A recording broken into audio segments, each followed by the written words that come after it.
Bon allez, j'assume le projet capillaire.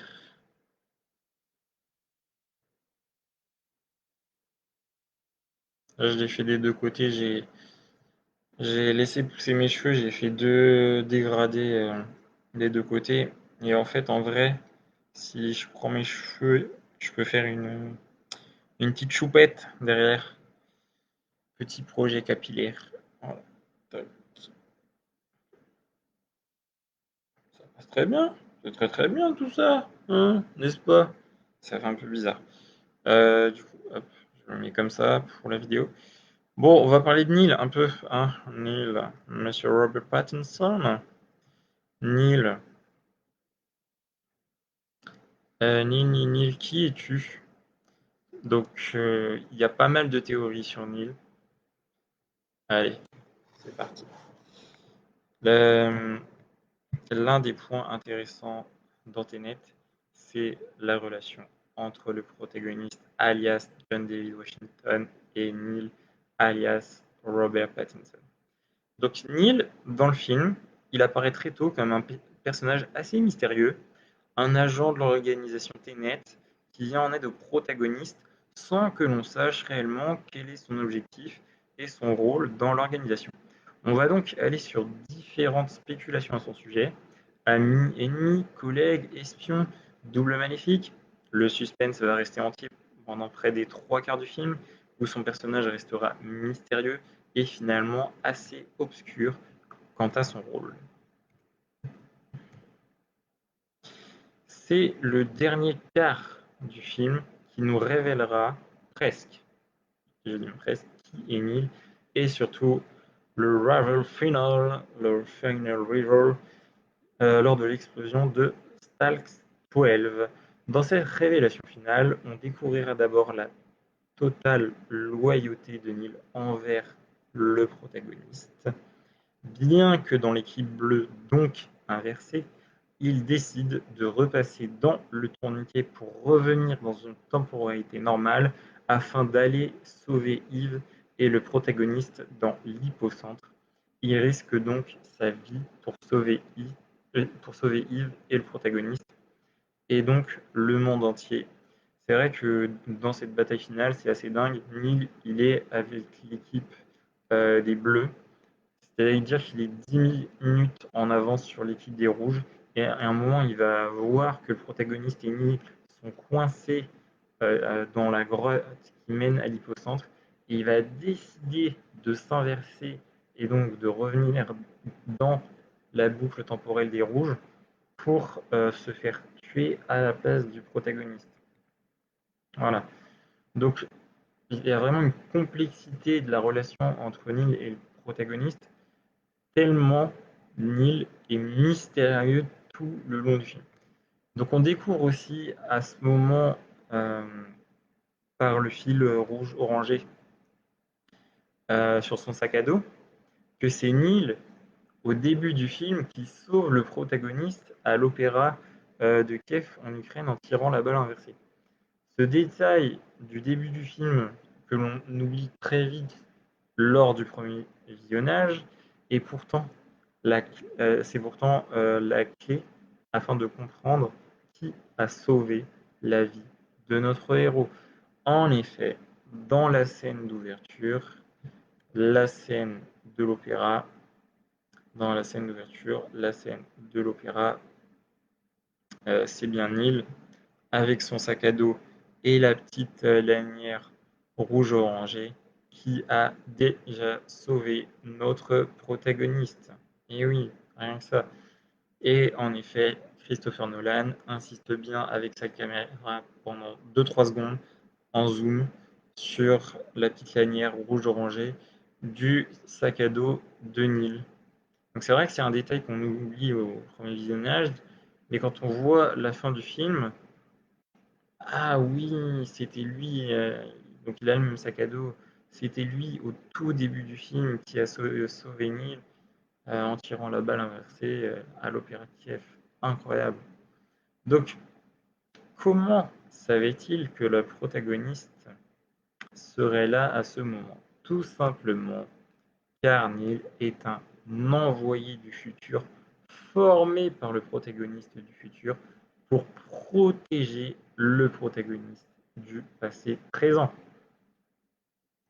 Je sais que c'est compliqué à comprendre, je sais que c'est complexe, mais honnêtement, ça se comprend assez facilement.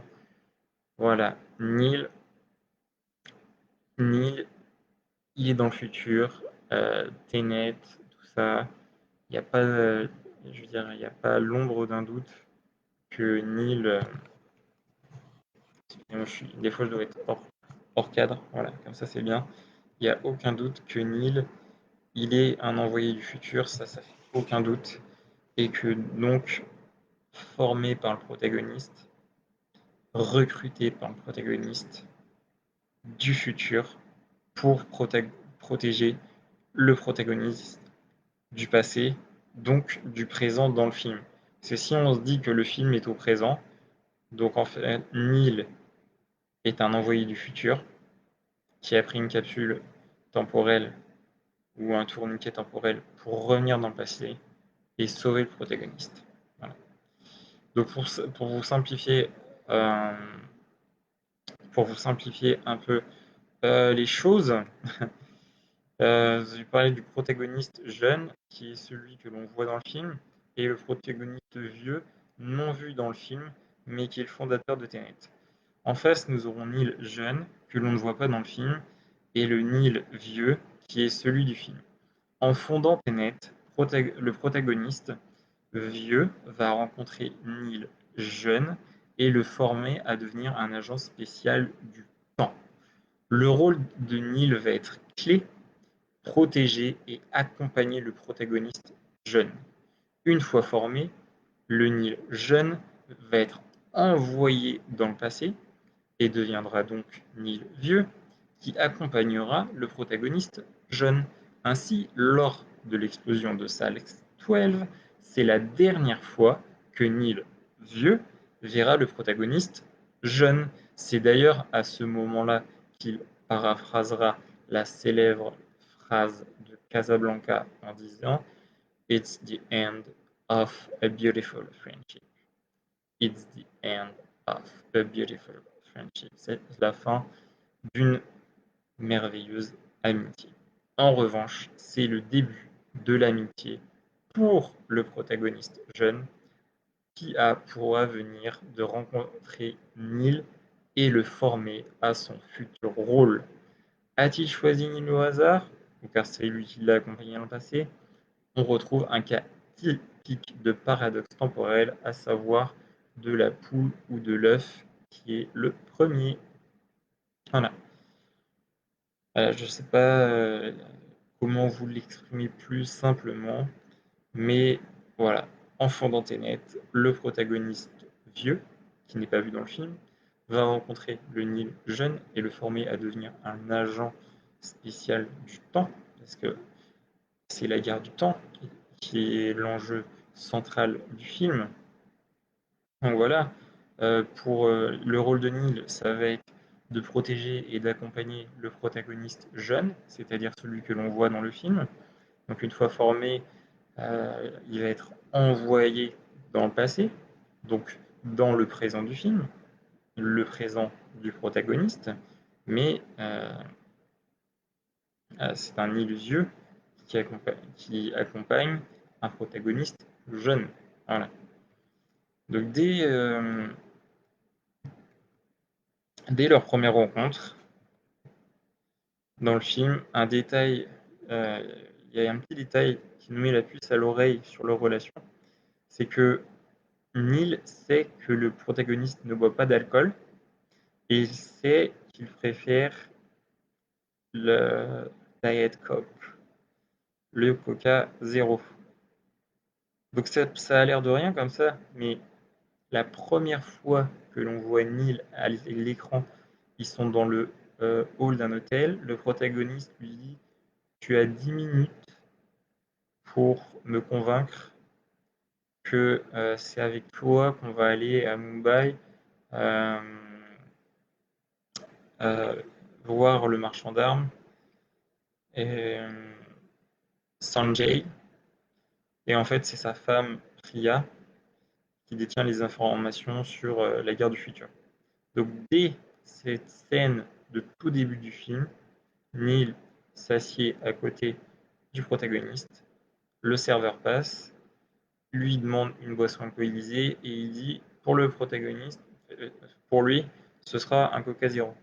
Et là, John David Washington, alias le protagoniste, il fait mais comment tu sais mes goûts, toi? C'est bizarre. Donc dès le début, on a ce petit indice qui nous met la puce à l'oreille que Neil connaît effectivement les goûts du protagoniste, donc le protagoniste. Voilà. On pense alors à des infos collectées par des espions, mais c'est en fait parce qu'il le connaît qu'ils ont un vécu commun. Voilà pour Neil.